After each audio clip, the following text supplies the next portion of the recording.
اللہم انا نجعلک فی نحورہم ونعوذ بک من شرورہم، یہ دعائے ثابتہ میں سے ہے کہ دعا جو ہے دشمن کے شر سے پڑھنے کے لیے، بچنے کے لیے جب یہ دعا انسان کرتا ہے تو دشمن کو یہ دعا تباہ و برباد کر دیتی ہے۔ دین کی خامیاں، دین کی برائیاں یہ ڈھونڈنا یہودیوں کا کام تھا۔ آج مسلمان بھی اس چیز کے اندر آپ کو کافی حد تک ملوث نظر آئیں گے، تو ان کے اندر بھی یہ چیز دین کی خامیاں تلاش کرنے والی موجود ہیں۔ وَكَانَ أَمْرُ اللَّهِ مَفْعُولًا، اور اللہ کا جو حکم ہوتا ہے، اللہ کا جو معاملہ ہوتا ہے مفعولا، وہ ہوا ہوا ہوتا ہے، یعنی اللہ کسی معاملے کا اگر حکم صادر کرتا ہے تو اس کام نے ہو کر ہی رہنا ہوتا ہے۔ مشرک کسی بھی قوم و ملت سے تعلق رکھتا ہو، شرک اللہ تعالیٰ کی بارگاہ میں ناقابل معافی ہے۔ اگر انسان اپنے نام اعمال میں شرک لے کر چلا گیا، انسان کو ایسے اعمال سے اپنے آپ کو بچا کے رکھنا چاہیے، ایک مسلمان کو بھی خاص طور پر، جن اعمال کے اوپر اللہ کے نبی صلی اللہ علیہ وسلم نے، اللہ تعالیٰ نے لعنت ذکر فرمائی ہے۔ حاکم کا یہ کام ہے کہ جو منصب جس کو عطا کرے، اپنے ماتحت افراد میں کسی کو کوئی ذمہ داری دے، کچھ دے، وہ اس کا اہل ہونا چاہیے۔ تعلقات، رشوت، قومیت، تعصب، کوٹا سسٹم، یہ جتنی چیزیں ہمارے یہاں رائج ہیں، تباہی کی بنیاد تو یہی ہے۔ اللہ تعالیٰ نے مستقل رسول کی اطاعت کو ذکر کیا ہے کہ رسول اللہ صلی اللہ علیہ وسلم اکیلے جو بات کہتے ہیں وہ تم نے ماننی ہی ماننی ہے۔ تمہارا کام نہیں ہے کہ اللہ کے نبی صلی اللہ علیہ وسلم بات کس زاویے سے کر رہے ہیں، تمہارا کام ہے اس بات کو ماننا۔ السمع والطاعہ، جو حکمران کی بات ماننی ہے، حکمران کی بات کو تسلیم کرنا ہے، وہ معروف میں کرنا ہے، نیکی کے کاموں میں، اچھے کاموں میں کرنا ہے۔ وَلَقَدْ يَسَّرْنَا الْقُرْآنَ لِلذِّكْرِ فَهَلْ مِن مُّدَّكِرٍ أَلَمْ تَرَ إِلَى الَّذِينَ أُوتُوا نَصِيبًا مِنَ الْكِتَابِ يَشْتَرُونَ الضَّلَالَةَ وَيُرِيدُونَ أَن تَضِلُّوا السَّبِيلَ وَاللَّهُ أَعْلَمُ بِأَعْدَائِكُمْ وَكَفَى بِاللَّهِ وَلِيًّا وَكَفَى بِاللَّهِ نَصِيرًا۔ سورة النساء آیت نمبر 44۔ أَلَمْ تَرَ إِلَى الَّذِينَ أُوتُوا، کیا آپ نے نہیں دیکھا ان لوگوں کی طرف، اوتو جنہیں دی گئی، نصیبا من الکتاب، کتاب کا کچھ حصہ، یشترون الضلالۃ، وہ خریدتے ہیں گمراہی کو، ویریدون، اور وہ ارادہ رکھتے ہیں، ان تضلوا السبیل، کہ تمہیں بھی راستے سے بھٹکا دیں، گمراہ کر دیں، سیدھے راستے سے ہٹا دیں۔ کل آخر میں آپ کے سامنے تذکرہ ہوا تھا کہ یہاں سے سورت کا مضمون چینج ہو رہا ہے، اور چند آیات آگے تک یہ مضمون اسی انداز میں چلے گا، اور یہ قرآن مجید کا اسلوب بھی ہے کہ تھوڑا سا مضامین کو، جو بڑی صورتیں ہیں اس میں چینج لایا جاتا رہتا ہے، ایک ہی مضمون کو پوری صورت کے اندر ایک ہی انداز میں نہیں بیان کیا جاتا، جس کے اہل بلاغت نے تذکرہ کیا تھا کہ سننے والا، پڑھنے والا، اس کے اندر ایک نئی تازگی اور نیا جوش اور نئے مسائل کی واقفیت پیدا ہو۔ کیا آپ نے نہیں دیکھا ان اہل کتاب کی طرف جنہیں کتاب کا کچھ حصہ دیا گیا ہے؟ یہود کے پاس تورات تھی اور نصارہ کے پاس انجیل تھی۔ علم کے آ جانے کے بعد ان کی کیفیت کیا تھی؟ یشترون الضلالہ، انہوں نے گمراہی کو خریدا۔ کیسے خریدا اس کی تفصیل اگلی آیات میں آ رہی ہے۔ وَيُرِيدُونَ أَن تَضِلُّوا السَّبِيلَ، اور وہ چاہتے ہیں کہ تمہیں بھی سیدھے راستے سے ہٹا دیں۔ اس کا مطلب یہ ہے کہ تم سیدھے راستے پر ہو، یہ حق اللہ نے تمہیں دے دیا ہے، اب اس حق سے وہ کس طرح سے تمہیں ہٹانا چاہتے ہیں، تمہیں کس طرح گمراہ کرنا چاہتے ہیں۔ ایک آدمی خود برباد ہو، خود تباہ ہو، تو وہ چاہتا ہے کہ سب کے سب میری طرح تباہ ہو جائے، میری طرح برباد ہو جائے، میری طرح گمراہ ہو جائے۔ تو گمراہی کیسے خریدتے ہیں؟ اگلی آیات میں اس کا تذکرہ آ رہا ہے۔ واللہ اعلم بأعدائکم، اللہ تعالیٰ تمہارے دشمنوں کو بہت اچھی طریقے سے جانتا ہے۔ عالم، سب سے زیادہ جاننے والا ہے، بأعدائکم، تمہارے دشمنوں کو۔ یہ وہ دشمن ہے جو تمہارے دینی دشمن ہے، اللہ کی وجہ سے تمہارے دشمن بنے ہیں، کیونکہ جب اللہ کی وجہ سے دشمن بنے ہیں تو معاملہ بھی پھر اللہ کے سپرد ہے۔ وَكَفَى بِاللَّهِ وَلِيًّا، اور کافی ہے اللہ تعالیٰ ولی کے طور پہ، وَكَفَى بِاللَّهِ نَصِيرًا، اور کافی ہے اللہ تعالیٰ نصیر، مددگار کے طور پہ۔ ولی کا معنی پیچھے بھی، کل بھی، پرسوں بھی میرا خیال ہے بات ہوئی تھی، وَلِكُلٍّ جَعَلْنَا مَوَالِيَ، بار بار یہ لفظ آتا ہے۔ اللہ ولی ہے، ساتھ دینے والا ہے، دوست ہے، اور اللہ آگے اگلے جملے میں ہے کہ اللہ کافی ہے، اکیلا مددگار۔ ولایت یہاں پر انسان کے ذاتی مفادات کے لیے ہے، اور مدد جو ہے وہ مخالفین کے شرور سے، ان کی تکلیفوں سے بچانے کے لیے۔ اللہ آپ کا ولی ہے، یعنی آپ کے لیے جو بھی فائدہ ہوگا، جو بھی آسانی ہوگی، جو بھی بہتری ہوگی، وہ اللہ آپ تک پہنچوائے گا۔ اور آپ کے جو دشمن آپ کے خلاف مکاری کریں گے، جو چالیں چلیں گے، اس کے خلاف بھی اللہ تعالیٰ آپ کے لیے مددگار ثابت ہوگا۔ اللہم انا نجعلک فی نحورہم ونعوذ بک من شرورہم، یہ دعائے ثابتہ میں سے ہے کہ دعا جو ہے دشمن کے شر سے پڑھنے کے لیے، بچنے کے لیے جب یہ دعا انسان کرتا ہے تو دشمن کو یہ دعا تباہ و برباد کر دیتی ہے۔ اللہم انا نجعلک فی نحورہم ونعوذ بک من شرورہم۔ اب دیکھیے ان کی یشترون الضلالۃ کیسے تھا، انہوں نے گمراہی کو کیسے خریدا تھا۔ من الذین ہادوا یحرفون الکلم عن مواضعہ، یہودیوں میں سے کچھ ایسے ہیں، من الذین، ان لوگوں میں سے، ہادو جو یہودی ہیں، یحرفون الکلم عن مواضعہ، وہ تحریف کرتے ہیں کلمات کی ان کی جگہوں سے۔ تحریف کہتے ہیں چینج کر دینا، کسی لفظ کو اٹھا کر اس کی جگہ کوئی دوسرا لفظ اپنے مفادات کے لیے۔ انہوں نے تورات کے، آپ جانتے ہیں، الفاظ کو ہی چینج کر دیا۔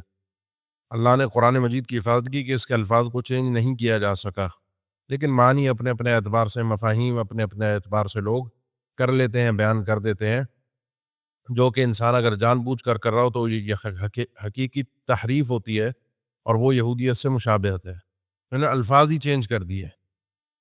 یہ ہے ان کے علمی معیار۔ انسان کو علم نصیب ہو جائے، انسان کو اللہ کی طرف سے کوئی رہنمائی نصیب ہو جائے، تو اس کی کامیابی کی دلیل نہیں ہے جب تک وہ اس پر عمل نہیں کرتا۔ ان کے علمی معیار کا معاملہ یہ ہے کہ ان کو اللہ تعالیٰ نے تورات دی، اس میں انہوں نے تحریف کی اور ہٹ دھرمی، وَيَقُولُونَ سَمِعْنَا وَعَصَيْنَا، اور یہ کہتے ہیں اللہ کے نبی صلی اللہ علیہ وسلم سے، ہم آپ کی بات سن رہے ہیں، وَعَصَيْنَا، اور ہم نافرمانی کر رہے ہیں، ہم نہیں مانیں گے۔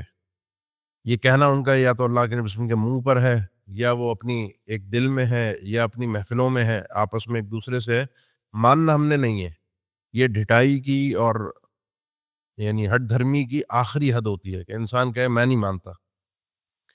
اب اس انسان کو کیسے منوایا جا سکتا ہے جو ماننے کے لیے تیار ہی نہ ہو؟ دلائل تو اس کو پیش کیا جائے نا جو دل سے قبول کرنے کے لیے تیار ہے۔ ایک آدمی تیار ہی نہیں ہے۔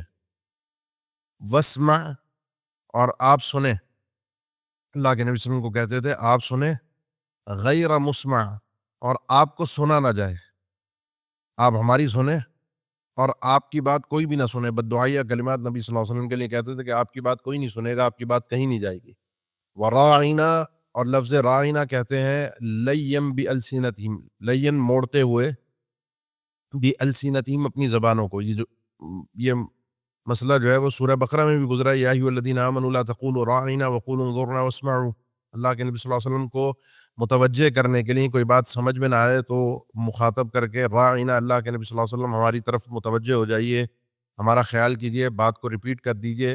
یہ جملہ مومنین بھی کہتے تھے اور یہود بھی کہتے تھے، لیکن یہودی راعینا رعونت سے، یا جو چرواہے کے معنی کے اندر ہوتا ہے، یا بے وقوفی کے معنی کے اندر ہوتا ہے، اللہ کے نبی صلی اللہ علیہ وسلم کا گویا کہ ایک طرح سے مذاق اڑاتے تھے۔ چونکہ لفظ سیم تھا، لفظ ایک ہی تھا، ان کا مقصد کچھ اور تھا، مسلمانوں کے لفظ میں احترام تھا، تو اللہ تعالیٰ نے اس لفظی مشابہت سے بھی روک دیا۔ یہ مسئلہ چند دن پہلے بھی میں نے ذکر کیا تھا مولا علی کے حوالے سے۔ لفظ سیم ہوتا ہے، لیکن چونکہ جو لوگ مولا علی رضی اللہ تعالیٰ عنہ کے ساتھ یہ لفظ کہتے ہیں ان کو مشکل کشا اور اللہ کے برابر قرار دے رہے ہوتے ہیں۔ ہم اگر اہل سنت میں سے اس لفظ کو، چونکہ اللہ کے نبی صلی اللہ علیہ وسلم نے بیان فرمایا، ہم کہیں، اگر ان کو اہل بدعت نے استعمال نہ کیا ہوتا تو کہنے میں حرج نہیں تھا، لیکن اہل بدعت نے چونکہ اپنے شرک کے لیے استعمال کیا، تو ایسے الفاظ سے بھی انسان کو اجتناب کرنا چاہیے جس میں اللہ یا اللہ کے رسول صلی اللہ علیہ وسلم کے ساتھ سوء ادب ہو، برا معاملہ ہو، برا انسان کا کردار اس میں نکل کے سامنے آ رہا ہو۔ اب مولا علی کہنے میں جو وہ کہتے ہیں اس میں اللہ کی گستاخی ہے، اللہ کی بے ادبی ہے۔ وراعنا لیم بالسنتہم، اپنی زبانوں کو موڑتے ہوئے، وطعنا فی الدین، اور دین میں طعنہ زنی کرتے ہوئے۔ دین میں طعنے، دین کی خامیاں، دین کی برائیاں، یہ ڈھونڈنا یہودیوں کا کام تھا۔ آج مسلمان بھی اس چیز کے اندر آپ کو کافی حد تک ملوث نظر آئیں گے، تو ان کے اندر بھی یہ چیز دین کی خامیاں تلاش کرنے والی موجود ہیں۔ اب اللہ تعالیٰ نے ان کو بہتری کی طرف رہنمائی کی، یہ کام چھوڑ دو اور یہ کام کرو، یہ غلط چیز ہے، اس کو چھوڑ دو، چونکہ ضروری چیز ہے۔ اور یہ بار بار میں عرض کرتا رہتا ہوں کہ اللہ تعالیٰ قرآن مجید یا اللہ کے نبی صلی اللہ علیہ وسلم، جب انسان کی کوئی چیز عمل مستقل ہو، جو مستقل انسان کرنا ہو، اس نے لازمی کرنا ہو، اور اس میں کوئی غلطی پائی جا رہی ہو، تو اس کو چینج کر کے صحیح چیز کی رہنمائی ضرور کی جاتی ہے۔ غلط چیز سے اگر ہٹایا جاتا ہے تو صحیح چیز کی رہنمائی ضرور کی جاتی ہے۔ اب صحیح چیز کی رہنمائی کی جا رہی ہے۔ اچھا، پچھلے حصے کے اندر ان کی علمی اور عملی دونوں طرح کی خیانتوں کو اللہ تعالیٰ نے ذکر کیا ہے۔ علمی عملی دونوں طرح کی خیانتوں کو علمی اعتبار سے تحریف کرتے ہیں اور عملی اعتبار سے سمعنا وعصینا واسمع غیر مسمع ورائنا لیم، یعنی نہ علم ہے اور نہ عمل ہے، دونوں اعتبار سے قوم تباہ ہے۔ اب اللہ تعالیٰ نے ان کی رہنمائی کی، وَلَوْ أَنَّهُمْ قَالُوا سَمِعْنَا، اگر ان کو کہنا ہی تھا، اللہ کے نبی بسم اللہ سے گفتگو کرنی تھی، تو اگر یہ کہتے سمعنا ہم نے سنا، وَأَطَعْنَا اور ہم نے آپ کی بات کو مان لیا، پیچھے تھا سمعنا وعصینا، یا ہے سمعنا وأطعنا۔ یہ سمعنا وأطعنا شعار ہے، لوگو ہے صحابہ اکرام کا، وہ سنتے تھے اور عمل کرتے تھے۔ اسی لیے ان یہود کو اللہ تعالیٰ نے سورہ بقرہ میں پہلے پارے میں ہم پڑھ کر آئے فَإِنْ آمَنُوا بِمِثْلِ مَا آمَنْتُمْ بِهِ فَقَدِ اهْتَدَوْا، اگر یہ ایمان لائیں ایسا ایمان جیسا صحابہ لائے۔ ان کا ایمان ہے سمعنا وعصینا اور صحابہ کا ایمان ہے سمعنا وأطعنا، اور ہمارے لیے بھی آئیڈیل یہی ہے سمعنا وأطعنا۔ واسمع، اللہ کے نبی سنیے ہماری، یعنی ہماری طرف متوجہ ہوئیے، وانظرنا ہماری طرف دیکھیے، راعینا کی جگہ وانظرنا۔ سورہ بقرہ میں بھی اللہ تعالیٰ نے فرمایا تھا وقول انظرنا، اللہ کے رسول کو راعینا کے بجائے انظرنا کہو، کیونکہ اس لفظ کو جتنا بھی موڑ لیں، جتنا بھی اس کو چینج کر لیں، اس کے کوئی غلط معنی اور مفاہیم نہیں نکال سکتے۔ لکان خیر لہم، تو یہ چیز ان کے لیے بہت بہتر تھی۔ انسان کو اچھی چیز کی طرف رہنمائی اللہ تعالیٰ کی طرف سے فوراً آتی ہے، وَأَقْوَمْ، اور ان کے لیے بہت زیادہ بہتر، سیدھا، اچھا، عمدہ۔ لیکن مسئلہ کیا تھا؟ مسئلہ یہ تھا کہ ان کی حرکتیں، ان کے کرتوت، ان کی ہٹ دھرمی، وَلَٰكِن لَعَنَهُمُ اللَّهُ بِكُفْرِهِمْ، اللہ تعالیٰ نے ان کے کفر کی وجہ سے ان پر لعنت کی ہوئی، اور جس کے اوپر لعنت اللہ تعالیٰ فرما دے وہ آدمی اللہ کی رحمت سے دنیاوی، اخروی، دینی ہر رحمت سے دور ہوتا ہے۔ فَلَا يُؤْمِنُونَ إِلَّا قَلِيلًا، تو یہ نہیں ایمان لاتے مگر بہت تھوڑا۔ ایمان لانے والے تھوڑے ہیں یا اللہ کی ماننے والے بہت کم ہیں، یہ دونوں ہی مفہوم اس جملے کے بیان ہوتے ہیں۔ یہ بھی سورہ بقرہ میں اس سے ملتا جلتا ہے، فَقَلِيلًا مَا يُؤْمِنُونَ کے طرز میں یہ جملہ گزرا ہے۔ اس کے بعد بھی اللہ تعالیٰ نے ان کو اتنی ہٹ دھرمیوں کے بعد بھی ایمان کی، ہدایت کی دعوت دی۔ یا ایھا الذین اوتوا الکتاب، اے وہ لوگوں جن کو کتاب تورات یا انجیل دی گئی ہے، آمنو، اب بھی ایمان لے آؤ، کس چیز پر؟ بما نزلنا، اس چیز پر جو ہم نے نازل کیا ہے، مصدقا لما معکم، اور جو ہم نے نازل کیا ہے وہ کوئی مخالف نہیں ہے، ہٹ کر نہیں ہے، چینج نہیں ہے، بلکہ تصدیق کرنے والا ہے، لما معکم، ان تعلیمات کی، ان کتابوں کی جو تمہارے پاس ہیں، بلکہ مہیمن علیہ، 5 بارے میں ہم پڑھیں گے۔ یہ قرآن مجید تو مہیمن ہے، ان پچھلی کتابوں کے مفاہیم کی، ان کے علوم کی تو قرآن مجید نے حفاظت بھی کی ہے، نگرانی بھی کی ہے۔ لما معکم، جو تمہارے پاس ہے، من قبل، اس سے پہلے، ان نطمس وجوہن، کہ ہم طمس کرتے ہیں چہروں کو، طمس کہتے ہیں مٹا دینا، چپٹا کر دینا، خراب کر دینا، کسی چیز کو چینج کر دینا۔ فنردھا، ہم ان کے یعنی چہروں کو طمس کر دیں، مٹا دیں، خراب کر دیں۔ فنردھا، اور پھر ہم ان چہروں کو پلٹ دیں، اعلی ادباریہا، ان کی بیک سائڈ پہ، گردنیں ان کی چہرے پیچھے کی طرف موڑ دیے جائیں، چہروں کے رخ ہی تبدیل ہو جائیں۔ اس کے کئی مفاہیم اہل علم نے، اہل تفسیر نے ذکر کیے ہیں کہ ان کی آنکھوں کی بصارت چلی جائے اور کانوں کی سماعت چلی جائے، ان کی آنکھوں کو پیچھے پھیر دیا جائے، ان کو آگے کے بجائے پیچھے کا نظر آئے، کیونکہ یہ جس طرح سے اللہ کے دین میں یہ حرکتیں کر رہے ہیں، سمعنا وعصینا واسمع غیر مسمع، اس کا نتیجہ یہ ہے کہ ان کے ساتھ یہ عذاب اللہ ان کے اوپر نازل کرے۔ او نلعنہم، یا ہم ان پر لعنت کریں، کما لعنا اصحاب السبت، جس طرح ہم نے ہفتے والے دن کے لوگوں پر لعنت کی۔ ہفتے والے دن کے لوگوں کا تذکرہ سورہ اعراف میں تفصیل سے آئے گا، جن کو ہفتے کے دن شکار سے منع کیا تھا، پھر بھی انہوں نے جو ہیلے بہانے کیے، وہ تفصیل سے ہم وہاں پڑھیں گے۔ تو اللہ تعالیٰ نے جب ان پر عذاب نازل فرمایا تو کونوا قردۃ خاسئین، ان کو انسان رہتے ہوئے ان کے چہروں کو بندروں میں تبدیل کر دیا، انسان ہوتے ہوئے بھی وہ بندر بن گئے، کیونکہ انہوں نے جو ہیلے بازی اللہ کے دین کے ساتھ، اللہ کے احکامات کے ساتھ کی تھی، اللہ نے ان کو انسان رہتے ہوئے بھی بندروں میں تبدیل۔ الجزاء من جنس العمل، انسان جیسی حرکت کرتا ہے ویسی اس کو سزا ملتی ہے۔ سیدنا کعب الاحبار رضی اللہ تعالیٰ عنہ پہلے یہودی تھے اور یہودیوں کے علماء میں سے تھے۔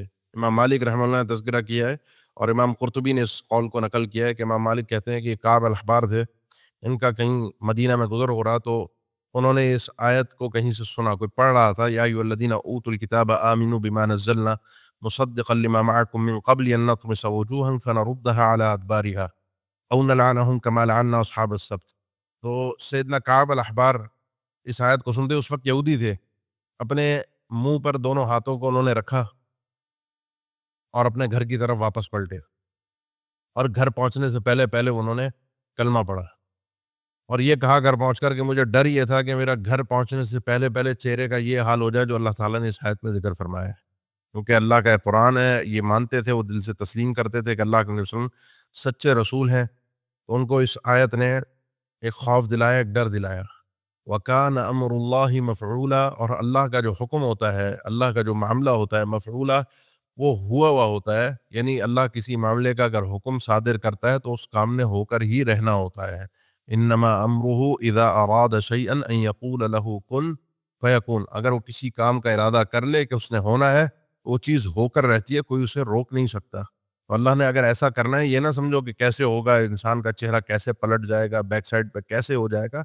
جس نے فرنٹ سائڈ پہ آپ کے اور میرے چہروں کو ڈیزائن کیا ہے، ہمیں بنایا ہے، وہ بیک سائڈ پہ کرنے پر بھی پوری طرح سے طاقت رکھتا ہے۔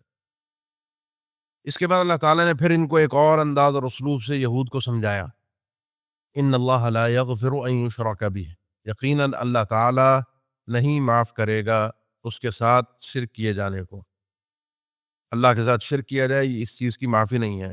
وَيَغْفِرُ، اور اللہ تعالیٰ بخش دے گا، مَا دُونَ ذَلِكَ لِمَن یشاء، اس سے نیچے کے جو بھی گناہ ہے جس کے لیے چاہے۔ اس آیت کو پہلے اس انداز میں سمجھ لیجئے کہ یہودیوں کے ساتھ یہ گفتگو میں یہ آیت نازل ہوئی ہے تو اہل علم نے ذکر کیا ہے کہ یہودی بھی مشرک ہیں، ان کے اعمال کے اندر بھی شرک پایا جاتا ہے۔ ایسا نہیں ہے کہ وہ یہودی کوئی موحد تھے اور ان کا قصور صرف اتنا تھا، یا غلطی اتنی تھی کہ انہوں نے نبی کریم صلی اللہ علیہ وسلم پر ایمان نہیں رکھا، بلکہ ان کے اعمال میں بھی شرک پایا جاتا تھا۔ اسی لیے اللہ تعالیٰ نے تادیب کی کہ یہ بات ایک اچھی طرح سے ذہن میں رکھنا، مشرک کسی بھی قوم اور ملت کا ہو، آدم علیہ السلام سے لے کر قیامت تک کا انسان، مشرک کسی بھی قوم و ملت سے تعلق رکھتا ہو، شرک اللہ تعالیٰ کی بارگاہ میں ناقابل معافی ہے اگر انسان اپنے نام اعمال میں شرک لے کر چلا گیا۔ مشہور ترین حدیث ہے، حدیث قدسی، اللہ کے نبی صلی اللہ علیہ وسلم فرمایا، اللہ تعالیٰ فرمایا، طویل حدیث ہے، اس میں آخر میں ہے کہ ابن آدم، اے انسان، اگر تو کل قیامت کے دن لقیتنی ثم لا تشرک بی شیئا، تو مجھ سے اس حال میں ملا، ان لقینی کے الفاظ میں ہے کہ انسان ایک آ کر مجھ سے کل قیامت کے دن اس حال میں ملتا ہے کہ اس نے میرے ساتھ شرک نہ کیا ہو، اور اس کے زمین بھر کے برابر نام اعمال میں گناہ ہی گناہ لکھے ہوں، شرک نہ ہو، تو میں ان گناہوں کو تبدیل کر کے معافی میں بدل کے اس کو معاف کر دوں گا۔ وَيَغْفِرُ مَا دُونَ ذَلِكَ لِمَن یشاء۔ اس آیت کی وجہ سے پھر اہل علم، چونکہ اب یہ قاعدے کے طور پر ذکر ہوئی ہے، تو علماء نے اس آیت کو اسی لیے ذکر کیا ہے کہ شرک توبہ سے تو معاف ہو جاتا ہے زندگی میں، انسان جب اسلام لے آتا ہے، مشرک کافر اسلام لے آئے تو اس کا شرک معاف ہو گیا۔ کسی مسلمان سے ویسے شرک سرزد ہو گیا، اس نے معافی مانگ لی، توبہ سچی کر لی، اس کا شرک معاف ہے۔ لیکن نام اعمال میں کوئی مسلمان کلمہ گو ہو، یہودی ہو، عیسائی ہو، قانون اللہ کا سب کے لیے برابر ہے۔ اور ابھی اگلی آیت تو ہم پڑھیں گے تو اور اچھی طرح بات واضح ہوگی۔ یہ اللہ کا قانون سب کے لیے برابر ہے، اس لیے انسان کو اس معاملے میں حد درجے ڈرتے رہنا چاہیے، کبھی بھی اس ظلم کا شکار نہیں ہونا چاہیے کہ میں تو شرک کر ہی نہیں سکتا، میں تو مسلمان ہوں، میں تو مسجد سعد بن وقاص کا نمازی ہوں، میں تو اس مسلک سے تعلق رکھتا ہوں، تو میرے پاس تو شرک نام کی کوئی چیز ہی نہیں ہے۔ ٹھیک ہے آپ کے عقیدے میں ابھی شرک نہیں ہے، لیکن شیطان کا سب سے قوی ترین حملہ، سب سے مضبوط ترین حملہ انسان کے اوپر یہی ہوتا ہے کہ اس کو شرک میں مبتلا کر دے۔ اس لیے انسان کو شرک کی پہچان ہونا بہت ضروری ہے۔ چھوٹے چھوٹے جملوں کے اندر شرک پایا جاتا ہے، انسان غیر اللہ کی قسم اٹھائے، ماں کی قسم اٹھائے، باپ کی قسم اٹھائے، اور ان کو سمجھتا ہے دنیاوی معاملہ ہے، قسم اٹھانا کون سا دین کا معاملہ ہے، ماں باپ کا کیا تعلق ہے دین کے ساتھ۔ یہ چھوٹے چھوٹے معاملات کے اندر جب ہمارے شرک پایا جاتا ہے، توکل کا معاملہ خلاصہ توحید ہے، اس کے اندر ہم کتنے بعض اوقات کمزور پڑ جاتے ہیں۔ ان سب چیزوں کو ہمیں اپنی توحید کو ہر وقت چیک کرنا چاہیے۔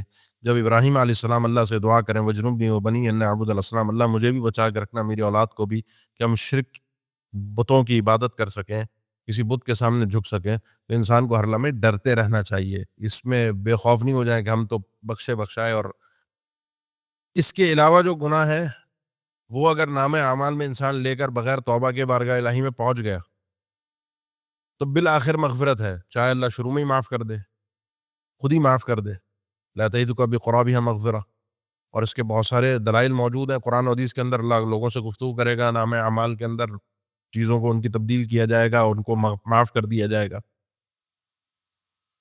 یا پھر اللہ کے نبی صلی اللہ علیہ وسلم کی شفاعت ہے، سفارش ہے. یا پھر جہنم میں جانے کے بعد، سزا جھیلنے کے بعد بالآخر انسان جنت میں آ جائے گا. صحیح مسلم کی حدیث ہے، وہ آدمی جہنم میں داخل نہیں ہوگا، یعنی ہمیشہ جہنم میں نہیں رہے گا، جس کے دل میں ذرہ برابر بھی ایمان ہوگا، وہ آدمی جہنم سے نکالا جائے گا. بخاری کی حدیث ہے کہ اللہ کے نبی صلی اللہ علیہ وسلم نے فرمایا کہ آخر میں جب سب کی سفارش ہو جائیں گی جہنمیوں کے لیے، اللہ فرمائے گا کہ وَلَمْ يَبْقَ إِلَّا أَرْحَمُ الرَّاحِمِينَ، اب تو صرف سب نے اپنا اپنا سفارشیں کرنی، اب خالص میں اپنے ارحم الراحمین اپنے فضل سے کچھ لوگوں کو نکالے گا. ایک حبۃ خردل مثقال ذرہ کے آخر میں الفاظ ہیں، مثقال ایک پہلے گندم کے دانے کے الفاظ ہیں، پھر خردل کے دانے کے الفاظ ہیں، پھر ذرے کے دانے کے الفاظ ہیں. ذرہ جو ہم نے کل بھی پڑھا تھا، جس کی کوئی حیثیت نہیں ہوتی، اتنا بھی اگر کسی کے اندر ایمان ہے، شرک نہیں ہے، اس کو بھی بالآخر جہنم سے نکالا جائے گا. لیکن جہنم میں جانا آسان نہیں ہے. انسان اتنا بے خوف نہ ہو کہ ٹھیک ہے ایمان تو ہے بخشے جائیں گے، آسان نہیں ہے. آگے بات آئے گی انشاءاللہ. وَمَن يُشْرِكْ بِاللَّهِ، اور جو شخص اللہ کے ساتھ شرک کرتا ہے، فَقَدِ افْتَرَىٰ إِثْمًا عَظِيمًا، اس نے افترا کیا ہے، زبردستی کی جھوٹ بات بنائی ہے، اور اسم عظیم انداز میں اس نے جھوٹ، اسم عظیم بہت بڑا گناہ اس نے افترا کیا ہے، اسم عظیم کا بہت بڑا جرم کیا ہے. اس سے بڑا کوئی جرم نہیں ہے، شرک سے بڑا کوئی ظلم نہیں ہے، شرک سے بڑا کوئی گناہ نہیں ہے، بہت بڑا جرم ہے. اس کے بعد جب یہ یہودیوں کو سمجھایا گیا کہ شرک سے بچنے کی تنبیہ ان کو کی کہ شرک اللہ معاف نہیں کرے کسی بھی قوم اور ملت میں، تو ان کا جواب کیا تھا؟ آگے اس جواب کے اسلوب کو اللہ تعالیٰ ان کے جواب کو ایک عجیب اسلوب میں بیان کیا، تعجب کے، کہ الم تر الی الذین یزکون انفسہم، کیا آپ نہیں دیکھتے ان لوگوں کی طرف، یزکون انفسہم، جو اپنے نفسوں کا، اپنے آپ کا خود تزکیہ کرتے ہیں. تزکیہ کہتے ہیں اپنے آپ کو پاک صاف پارسا قرار دینا، میں نیک آدمی ہوں، میں صالح آدمی ہوں، میں ایماندار ہوں. جب ان کو یہ بتایا گیا تو انہوں نے کہا ہم تو بخشے بخشائے ہیں، نحن ابناء اللہ واحباہ، ہم تو اللہ کے چہیتے اور لاڈلے ہیں. لن يدخل الجنت الا من كان هودا او نصارى، جنت میں تو صرف یہودی اور عیسائی جائیں گے، اللہ کا وعدہ ہے. یہودیوں نے کہا یہودی جائیں گے، عیسائیوں نے کہا عیسائی جائیں گے. یہودیوں نے کہا اگر ہم جہنم میں گئے بھی تو لن تمسنا النار الا ایاما معدودہ. یہ پارسائی کا جو دعویٰ ہے کہ ہم سے شرک سرزد نہیں ہو سکتا یا ہم جہنم میں نہیں جائیں گے، اللہ کے اس اعلان کے بعد یہ بڑا خطرناک ہے. انسان کو ویسے بھی اپنے تزکیے کی اجازت نہیں ہے، انسان خود اپنے آپ کو پاک صاف قرار دے، کیونکہ پاک صاف قرار دینے کا مطلب یہ ہے کہ ہماری غلطی پر آپ ہمیں ٹوک نہیں سکتے، ہم غلط نہیں ہیں. اور معاشرے میں ہمارے مصیبت یہ ہے اس وقت کہ بہت سارے لوگ جو اپنی نسبتیں اللہ کے نبی صلی اللہ علیہ وسلم کے ساتھ نسل کے اعتبار سے جوڑتے ہیں، سید ہوتے ہیں یا جوڑ دی گئی ہیں، جھوٹ ہے سچ ہے، ہم کسی کی نسبت پر بات نہیں کرتے. لیکن اس وقت جو پیری مریدی کا سلسلہ جس کے اندر خاص طور پر یہ چیزیں پائی جاتی ہیں، جو تزکیہ نفس ہے، ہم نے نماز بھی نہیں پڑھنی، ہم جو چاہے کریں، ہم تو بخشے بخشائیں، اور بلکہ بخشے بخشائیں نہیں، ہم تو بخشوا لیں گے. اور یہی طرز عمل یہودیوں کا تھا کہ ہم انبیاء کی اولاد سے ہیں، تو اگر کہیں کوئی پھنس بھی گئے تو انبیاء ہمیں نکلوا لیں گے، اور شرک ہمارا کوئی نقصان نہیں کر سکتا، شرک ہمارا کچھ نہیں بگاڑ سکتا. اللہ نے اس قانون کو اٹل حقیقت کے ساتھ بیان کیا. یہودیوں، عیسائیوں، مسلمانوں، سب کے لیے ایک ہی قانون ہے، تزکیہ اللہ کرتا ہے. اللہ کا کوئی بھی لاڈلا اور چہیتا نہیں ہے کہ ہم مسلمان ہیں تو ہم جنت میں لازمی جائیں گے. اگر مسلمان ہو کر بھی انسان کے نام اعمال میں شرک ہے، وہ بھی نہیں بخشا جائے گا، کیونکہ قانون اللہ کا سب کے لیے برابر ہے. اس لیے انسان کو ڈرنا چاہیے، اور بلا وجہ کا اپنے آپ کو اترا کر بڑا پاک صاف اور پارسا کسی بھی نوعیت کے اندر انسان اپنے آپ کو، یہ بڑی بدترین بات ہے کہ انسان کسی انسان کو دین کے معاملے میں اپنے سے کمتر اور حقیر سمجھے، اور اپنے آپ کو بڑا اور بالا اور برتر سمجھے. میں تو، میرے پاس علم زیادہ ہے، میرے پاس عمل زیادہ ہے، یہ حقیر لوگ ہیں، یہ کمتر ہیں، ان کو کیا پتہ ان کے پاس کون سا عمل ہے. اللہ کی بارگاہ میں کون عظیم ہے، کون مزکا ہے، کون بہتر ہے، کون افضل ہے، یہ صرف اللہ ہی جانتا ہے. انسان کا یہ جملہ، یہ سوچ سب سے بڑی جہالت کی دلیل ہے کہ وہ بہتر اور افضل ہے دوسروں سے. اسی لیے اللہ نے آگے فرمایا کہ بل اللہ یزکی من یشاء، بلکہ اللہ تعالیٰ جس کا چاہتا ہے تزکیہ فرماتا ہے. اصل تزکیہ صفائی اندر کی، تزکیہ کہتے ہیں اندر کی صفائی، یہ تو اللہ کرتا ہے، اور اندر سے ایمان لانے کی طاقت تو اللہ فراہم کرتا ہے. ولا یظلمون فتیلا، اور ان کے ساتھ ایک فتیل کا بھی ظلم نہ کیا جائے گا. فتیل کہتے ہیں اس دھاگے کو، جب آپ کھجور کھاتے ہیں تو گٹلی کے اوپر ایک اس کی جو دبی ہوئی سائڈ ہوتی ہے، اس کے اوپر ایک معمولی سی ایک رسی نما چیز ہوتی ہے، معمولی سی ہے، جس کو کوئی حیثیت ہی نہیں ہوتی. اللہ نے فرمایا اس کے برابر بھی ان یہودیوں پر بھی ظلم نہیں کیا جائے گا. اس کا معنی اہل نے ذکر کیا ہے کہ اگر ان کی کسی کی بھی کوئی نیکیاں ہوں، مشرک کی بھی کوئی نیکیاں ہوں، کوئی بھلائیاں ہوں، تو ان کا بدلہ بھی انہیں ملتا ہے، لیکن دنیا میں ملتا ہے. دنیا میں اچھائیوں کی صورت میں، بھلائیوں کی صورت میں، عافیتوں کی صورت میں ہر انسان کی نیکی کا بدلہ اللہ تعالیٰ سے ضرور عطا کرتا ہے. آخرت میں ایمان کے بغیر کسی بھی نیکی کا کوئی فائدہ حقیقی نہیں ہے، حقیقی فائدہ. البتہ جہنم کے اندر اتنا ضرور ہے کہ آپ جانتے ہیں جہنم کے درکات ہیں، مراتب ہیں، کچھ بدترین ہے، کچھ بہتر ہے، کچھ ہلکا ہے، کچھ اوپر ہے. شرک کی وجہ سے اگر انسان جہنم میں چلا بھی جائے تو اگر اس کے ساتھ مزید گناہوں کا اتنا بوجھ نہیں ہے، مزید اس کی ہٹ دھرمیاں نہیں ہیں، مزید برائیاں نہیں ہیں، کچھ اچھائیاں بھی ہیں، تو اس کی وجہ سے عذاب ہلکا رہے گا، بہت شدت والا نہیں ہوگا.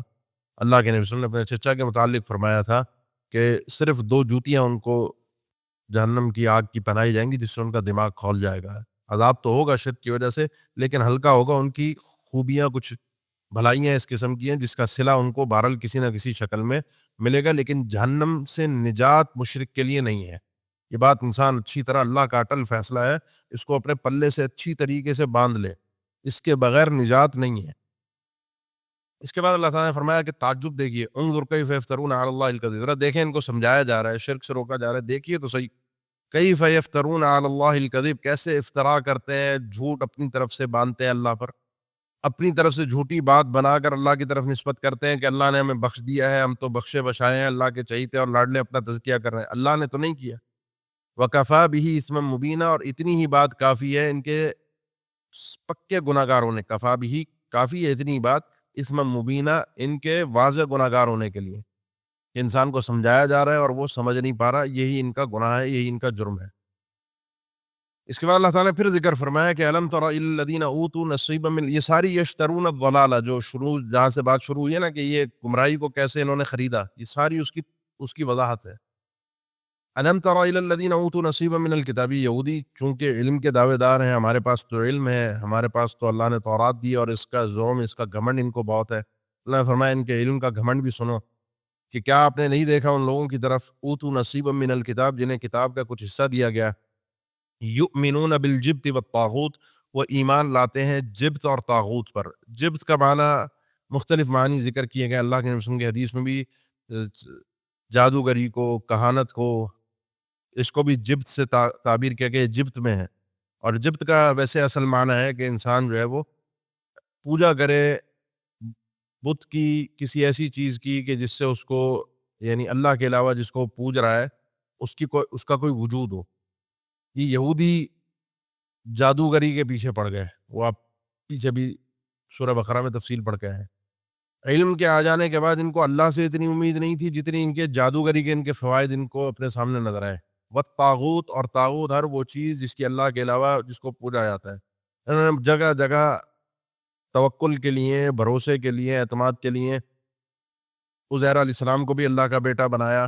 ان کی زندگی کے اندر بھی شرک پایا جاتا ہے. یہ شرک کی ان کے اندر پائے جانے کی وضاحت اللہ تعالیٰ نے یہاں پر صراحت کے ساتھ ذکر فرمائی، یؤمنون بالجبت والطاغوت، کہ ان کا جبت اور طاغوت پر ایمان ہے.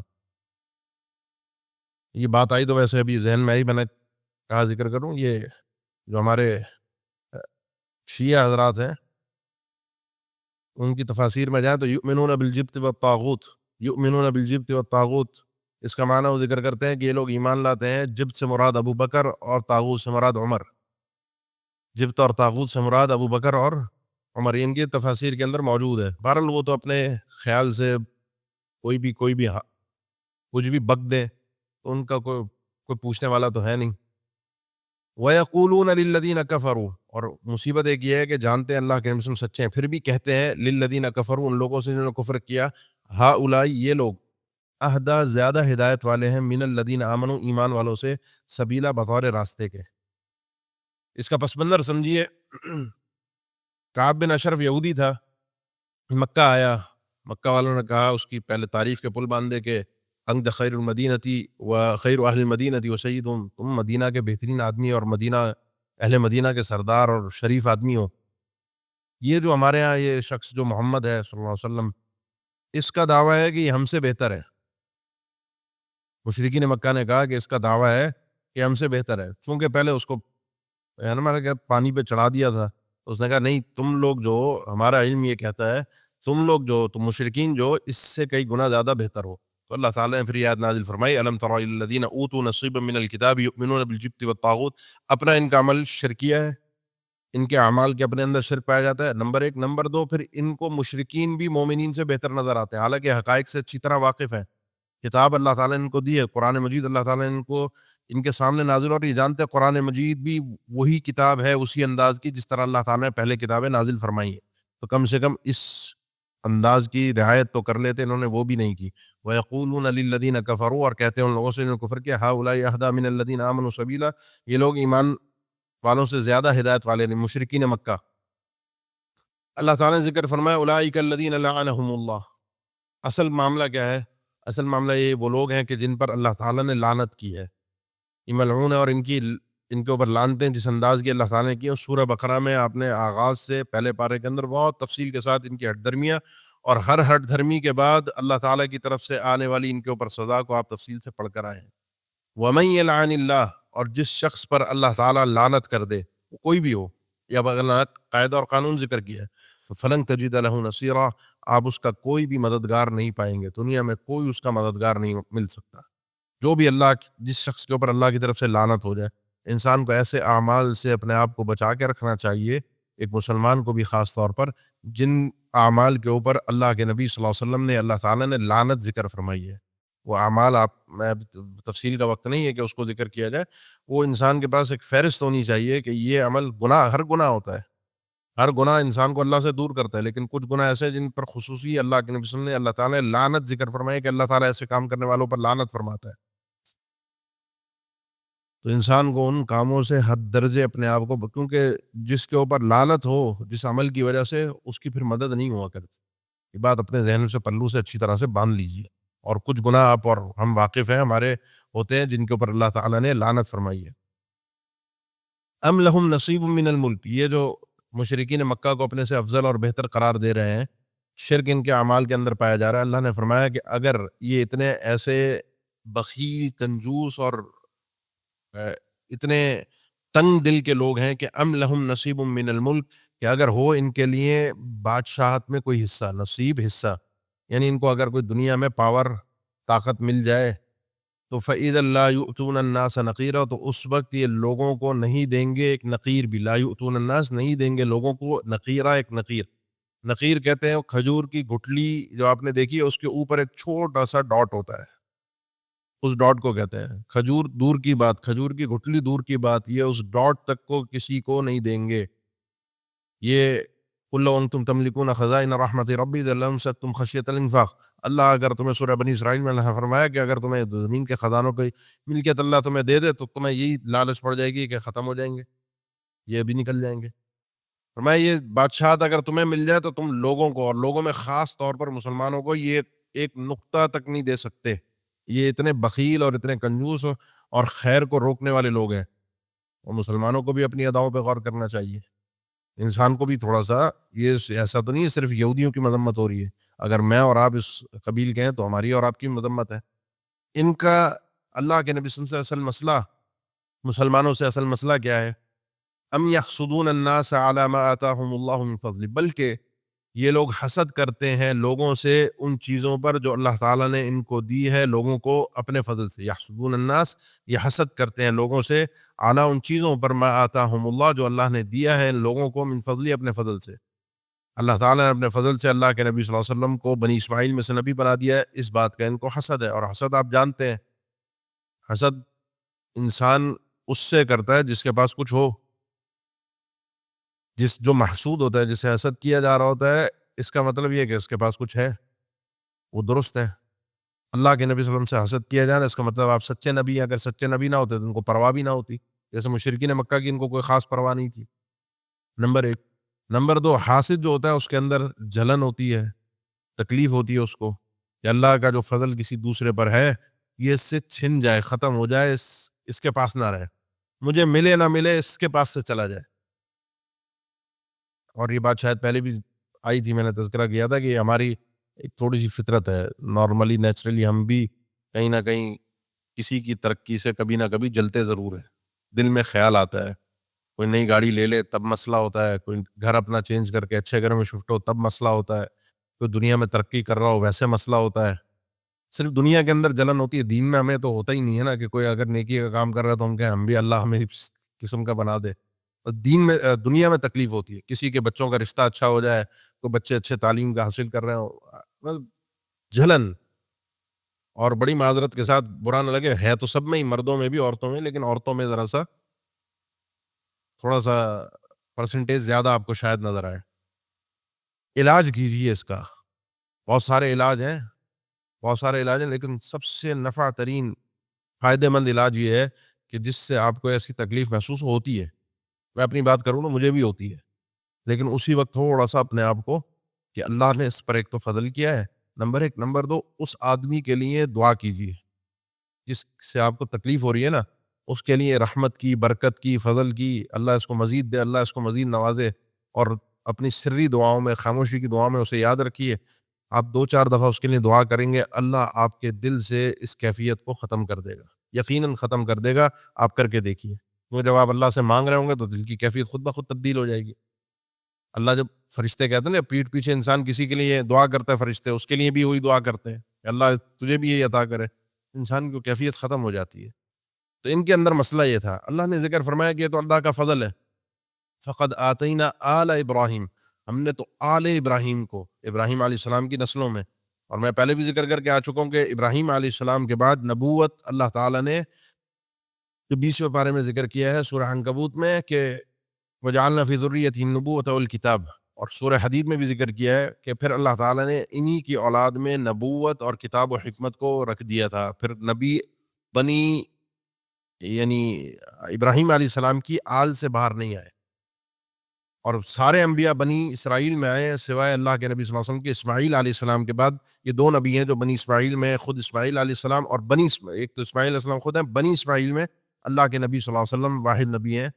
یہ اس چیز پر ان کو حسد ہے کہ یہ کیوں ہو گیا، بنی اسرائیل سے یہ چیز کیوں نکل۔ اللہ فرمایا یہ تو آل ابراہیم کو اللہ تعالیٰ نے نوازا ہے کتاب و حکمت سے، آل ابراہیم الکتاب والحکمت، کتاب اور حکمت، وآتیناہم ملکا عظیما، اور ہم نے ان کو ملک عظیم، بڑی بادشاہتیں بھی عطا کی ہیں، جو آپ پیچھے بھی تذکرہ سورہ بقرہ میں بھی پڑھ کے آئے، سلطنتیں بھی ملتی رہی ہیں، بادشاہتیں بھی ملتی رہی ہیں۔ اللہ تعالیٰ نے کتاب و حکمت کو پہلے ذکر کیا، بادشاہت کو بعد میں ذکر کیا۔ کتاب و حکمت بڑی نعمت ہے، بادشاہت اتنی بڑی نعمت نہیں ہے، کیونکہ کتاب و حکمت سے آپ کو دنیا اور آخرت دونوں مل جاتی ہے، بادشاہت سے ایسا ممکن نہیں ہے، بادشاہت سے دنیا ملتی ہے۔ اور اس چیز کا اللہ تعالیٰ نے چونکہ احسان جتایا تو اللہ تعالیٰ کی بہت بڑی نعمت ہے، کسی شخص کو اگر یہ نصیب ہو تو اس نعمت کا اللہ تعالیٰ کی خیال کرے۔ فَمِنْهُمْ مَنْ آمَنَ بِهِ وَمِنْهُمْ مَنْ صَدَّ عَنْهُ، کچھ لوگ تو ایمان لائے اس چیز پر، اس چیز سے کیا مراد ہے، بھی اس چیز پر ایمان لائے، اللہ کے نبی صلی اللہ علیہ وسلم پر، یا ان انبیاء پر، اس کتاب و حکمت پر جو اللہ تعالیٰ نے پچھلے انبیاء کو دی۔ وَمِنْهُمْ مَنْ صَدَّ عَنْهُ، اور کچھ لوگ اس سے رک گئے، صد عنہ، اس سے رک گئے، ایمان نہیں لائے۔ پچھلے انبیاء یہودی جو بات کرتے ہیں اپنے علم و فضل کی، اپنے معاملات کی، تو پچھلے انبیاء کا اگر آپ اٹھا کر دیکھیں، ان کا ریکارڈ اٹھا کر دیکھیں، ان کی تاریخ، تو کئی انبیاء پر تو خود ایمان نہیں لائے جو بنی اسرائیل میں سے تھے۔ عیسیٰ علیہ السلام پر یہودی ایمان نہیں لائے، یحییٰ علیہ السلام پر نہیں لائے، اور انبیاء ہیں جن کے قتل کی انہوں نے سازشیں کی، جس میں زکریا علیہ السلام، یحییٰ علیہ السلام، عیسیٰ علیہ السلام کی قتل کی کوشش کی جو قرآن میں مذکور ہے، اللہ کے نبی صلی اللہ علیہ وسلم کی قتل کی کوشش کی، بڑی بدبخت قوم ہے۔ تو فَمِنْهُمْ مَنْ آمَنَ بِهِ وَمِنْهُمْ مَنْ صَدَّ عَنْهُ، پہلے بھی یہ کرتوت ان کے چلتے آئے، اب بھی یہی چل رہے ہیں، اب بھی آپ میں سے کچھ ان میں سے آپ پر ایمان لائے ہیں، پہلے بھی تذکرہ ہوا تھا، چند ہی لوگ ہیں جو یہودیوں میں سے ایمان لائے تھے۔ وَكَفَى بِجَهَنَّمَ سَعِيرًا، اور کافی ہے جہنم جلانے والی ہے، بھڑکانے والی ہے، سعیرہ جلانے والی۔ اس کے بعد اللہ تعالیٰ نے ان کے لیے بھی، اور پھر جو ایک عمومی قرآن مجید کا جو اسلوب ہے، قاعدہ کلیہ ذکر کیا کہ ان الذین کفروا بآیاتنا، یقیناً وہ لوگ جنہوں نے ہماری آیات کا انکار کیا، وہ کوئی بھی ہو، کسی بھی ملت قوم سے، کسی بھی دور کا ہو، سوف نصلیہم نارا، ان قریب ہم انہیں آگ میں داخل کریں گے، جہنم میں۔ ہوگا کیا کہ انسان کے ذہن میں تصور آتا ہے جہنم میں جائے گا، جل کے ختم ہو جائے گا، دنیا کی آگ کا ایک تصور ہے نا، انسان گیا ایک دفعہ جلا، ختم، دی اینڈ، اب اس کا احساس مر جاتا ہے، مر گیا، مرنے کے بعد اسے جلاؤ، کچھ بھی کرو، احساس ختم ہو گیا، تکلیف نہیں ہے۔ اللہ نے فرمایا کلما نضجت جلودہم، جب کبھی ویسے نضجت کا معنی ہوتا ہے پک جانا، مطلب جل جائے گی، جلودہم ان کی کھالیں، ان کی جو اسکن ہے وہ جب جل جائے گی تو بدلناہم جلودن، ہم اس اسکن کو، اس کھال کو دوبارہ درست کر دیں گے، دوبارہ سیٹ کر دیں گے،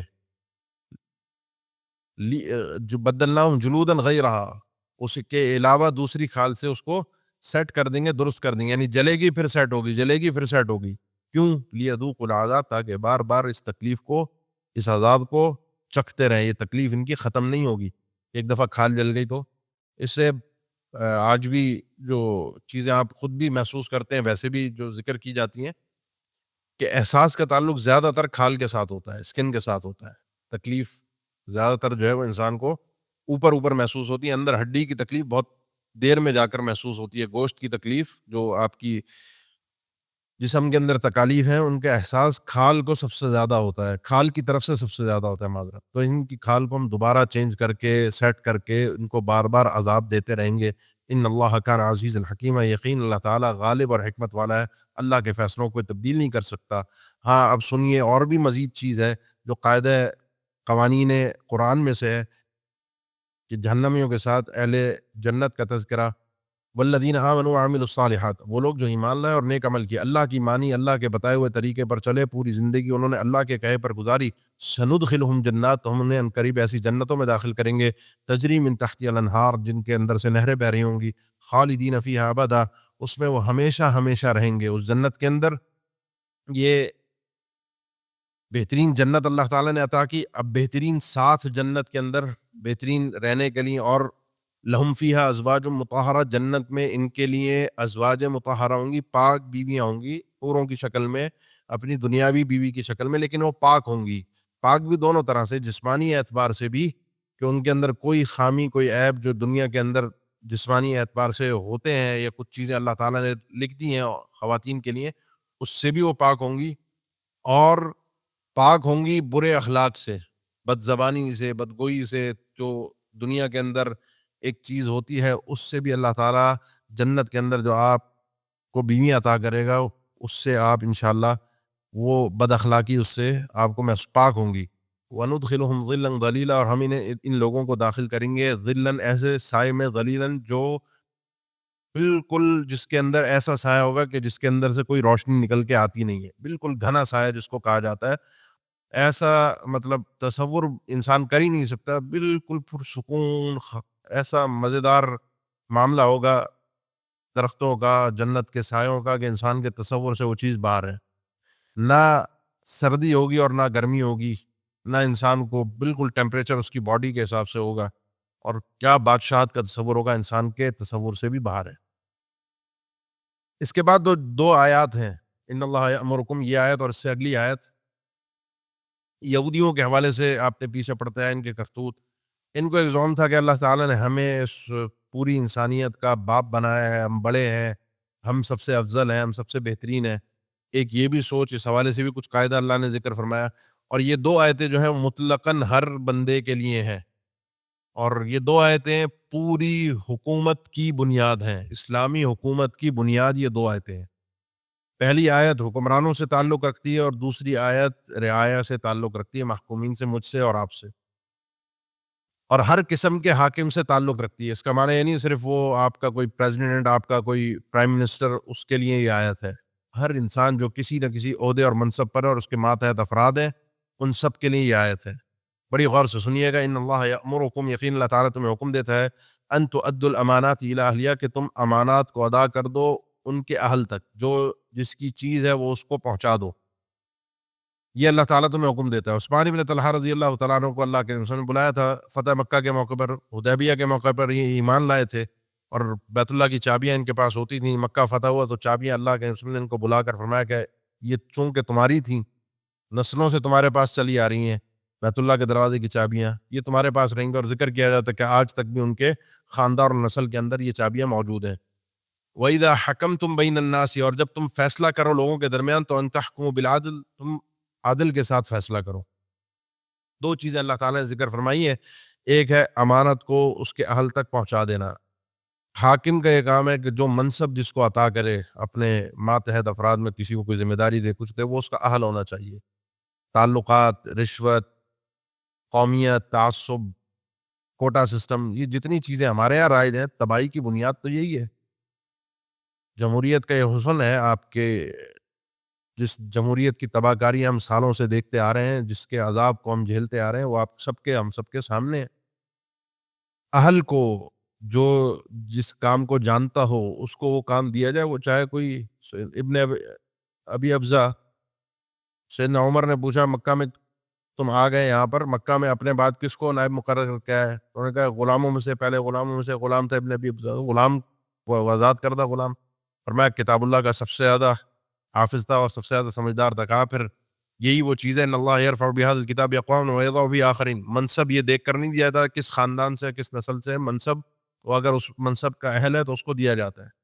اسی طرح ہم اپنے گھروں کے اندر بھی ایک حاکم کے طور پر اگر ہیں تو ان چیزوں کو اچھی طرح سے سمجھیں، اور جب لوگوں کے درمیان فیصلہ کریں تو عدل کے ساتھ کریں۔ عدل اللہ کی شریعت ہے، اللہ کے دین کے ساتھ تم نے فیصلہ کرنا ہے، عدل کے ساتھ کرنا ہے، مساوات برابری کے ساتھ نہیں کرنا۔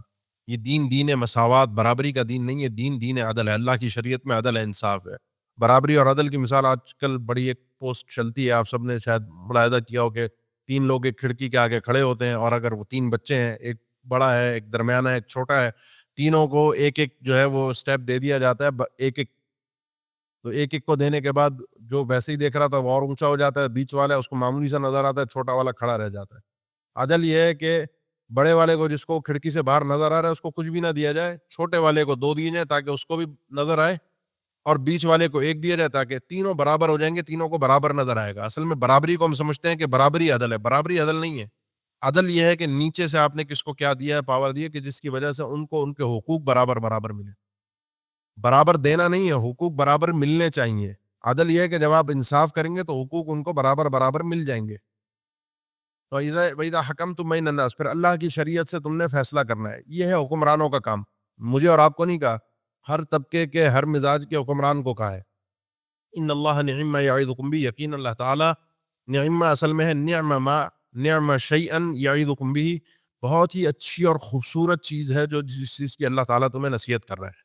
ان اللہ نعم ما یعظکم بہ، اللہ تعالیٰ تمہیں بہت ہی خوبصورت چیز کی نصیحت کر رہا ہے۔ ان اللہ کان سمیعا بصیرا، یقین اللہ تعالیٰ بہت خوب سننے والا ہے اور اچھی طرح دیکھنے والا ہے، تمہارے فیصلوں کو سن بھی رہا ہے اور تمہاری امانات کی ادائیگی کو اچھی طرح سے دیکھ بھی رہا ہے۔ یہ ہے حکمرانوں کا کام۔ ہمارے معاشرے میں بہت بڑے بگاڑ کی وجہ ہر طبقے، ہر انداز میں، ہر جگہ پر یہ ہے کہ انسان اپنا کام چھوڑ کر، اپنا کام نہ کر کے دوسرے کے کام میں ٹانگ اڑاتا ہے۔ بیٹا باپ بننے کی کوشش کرتا ہے، محکوم حاکم بننے کی کوشش کرتا ہے، اور جب وہ حاکم بن جاتا ہے تکلیف ہوتی ہے نا، پہلے یہ نہیں کر رہا، خود بن جاتا ہے، پھر خود سب وہی کام کر رہا ہوتا ہے جو وہ محکوم ہو کے منع کر رہا ہو، اور اس کے اپنے ہی اس کی مخالفت کر رہے ہوتے ہیں۔ یہ ایک مزاج بن گیا ہے کہ جو بھی کسی سیٹ پر ہے اس کی مخالفت کریں۔ ہمارے اندر ماننے والا سسٹم تو ختم ہی ہو گیا ہے، ہر کوئی اپنے اندر آزاد بننے کی کوشش میں، اور یہ چیز خلاف ہے، کیونکہ اگلی آیت جو ہمیں ایک جنرلی سارے محکومین کو دی گئی ہے، رعایا کو دی گئی ہے، یا ایھا الذین آمنوا، ایمان والو، اطیعوا اللہ، اللہ کی اطاعت کرو، اللہ کی بات مانو، واطیعوا الرسول، اور رسول کی مستقل بات مانو۔ دونوں کی علیحدہ علیحدہ بات سے مراد یہ ہے کہ ان دونوں کی بات ایک ہی ہے۔ من یطیع الرسول فقد اطاع اللہ، نبی کریم صلی اللہ علیہ وسلم کی اکیلے کی بات وہ حقیقت میں اللہ کی بات ہے۔ اللہ کے نبی صلی اللہ علیہ وسلم کی بات کے بعد آپ سے یہ نہیں پوچھا جائے گا قرآن میں مسئلہ، حدیث میں جو بیان ہوا ہے، قرآن میں اس کی تائید کہاں سے ملتی ہے۔ اسی لیے جب ہم ایسے لوگوں کو کہتے ہیں نا منکر حدیث ہے، لوگ کہتے ہیں کہاں منکر حدیث ہے، حدیثوں کو مان تو رہا ہے، نماز بھی پڑھ رہا ہے، بہت سی حدیثوں کو مان رہا ہے۔ منکر حدیث کا مطلب یہ اللہ کے نبی صلی اللہ علیہ وسلم کی مستقل جو احادیث ہیں، جن کا ذکر، جن مسائل کا ذکر قرآن مجید میں نہیں ہے، یہ ان کو لوگ تسلیم نہیں کرتے، یہ صرف ان احادیث کو تسلیم کرتے ہیں جن کی تائید، جن کے مفاہیم قرآن مجید سے مل جائے تو کہتے ہیں ہاں یہ ٹھیک ہے، اور نہ ملے تو وہ کہتے ہیں یہ حدیث پر ثابت نہیں ہے۔ اللہ تعالیٰ نے مستقل رسول کی اطاعت کو ذکر کیا ہے کہ رسول اللہ صلی اللہ علیہ وسلم اکیلے جو بات کہتے ہیں وہ تم نے ماننی ہی ماننی ہے۔ تمہارا کام نہیں ہے کہ اللہ کے نبی صلی اللہ علیہ وسلم بات کس زاویے سے کر رہے ہیں، تمہارا کام ہے اس بات کو ماننا۔ وَأُولِي الْأَمْرِ مِنْكُمْ، اور جو صاحب معاملہ ہے، جن کے ہاتھ میں اختیارات ہیں تم میں سے، ان کی اطاعت کے لیے لفظ علیحدہ سے ذکر نہیں ہو، کیونکہ ان کی اطاعت مستقل نہیں ہے۔ جو اولو الامر ہے کون، امام نے کسی نے بڑی لمبی چوڑی بحث ہے، میں مختصر ذکر کر دوں۔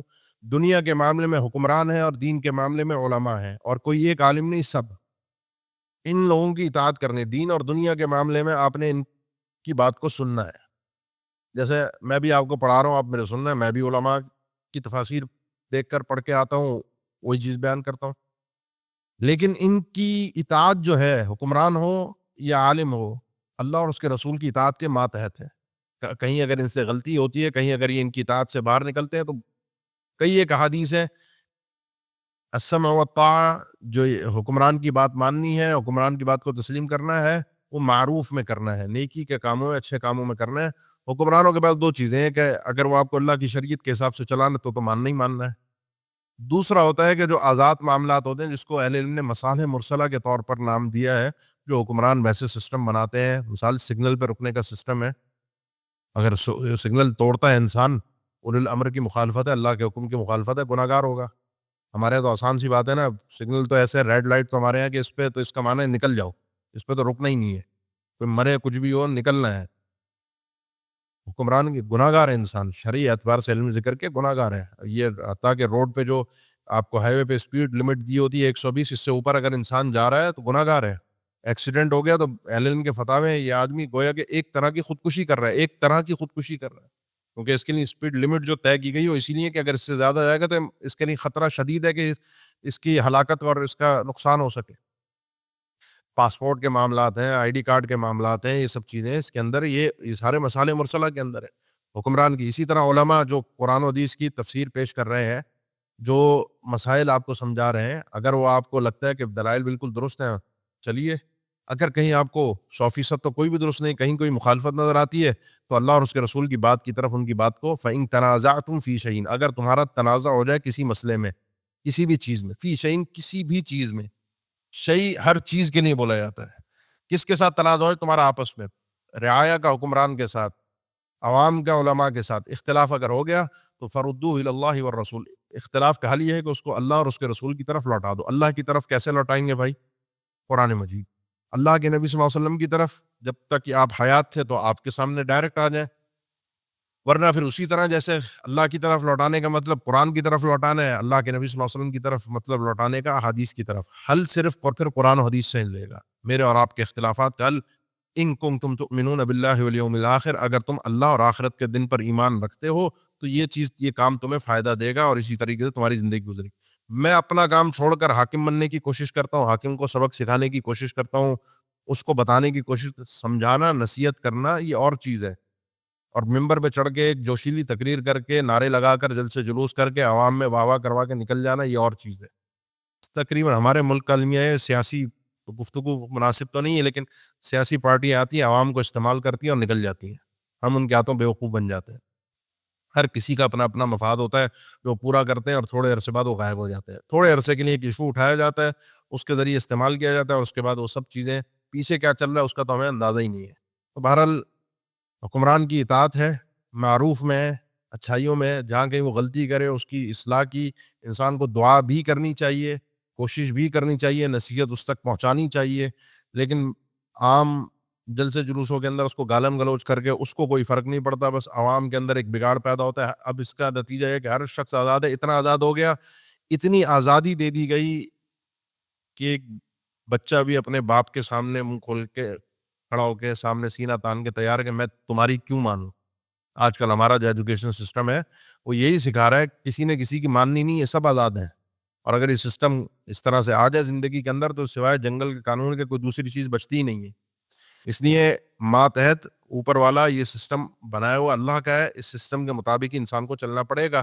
ذالک خیر، یہ بہت بہترین چیز ہے، وَأَحْسَنُ تَأْوِيلًا، اور بہت ہی خوبصورت ہے انجام اور نتیجے کے اعتبار سے۔ تأویل انجام کو کہتے ہیں، تعبیر کو کہتے ہیں، اس کا انجام انسان کے لیے دنیا اور آخرت میں بہت اچھا ہے، اگر دونوں اعتبارات سے حاکم بھی اور محکوم بھی، رعایا بھی اپنی ذمہ داریوں کو سمجھ جائے، اپنے کام کو سمجھ جائے اور اپنی حد میں رہے، اپنے کام کو سر انجام دے، باقی معاملہ اللہ کے سپرد کر دے۔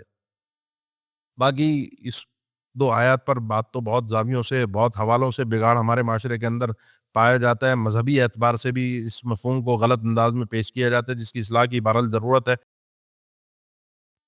لیکن اگر آپ توڑتے ہیں، جتنے کراس کرتے ہیں ریڈ پر، انسان اس پر گناہ گار ہے، کیونکہ اولو الامر کی مخالفت کر رہا ہے۔ اولو الامر نے یہ حکم ہمارے لیے رکھا ہے مصلحہ مرسلہ سے، کہ ہمارے فائدے کے لیے۔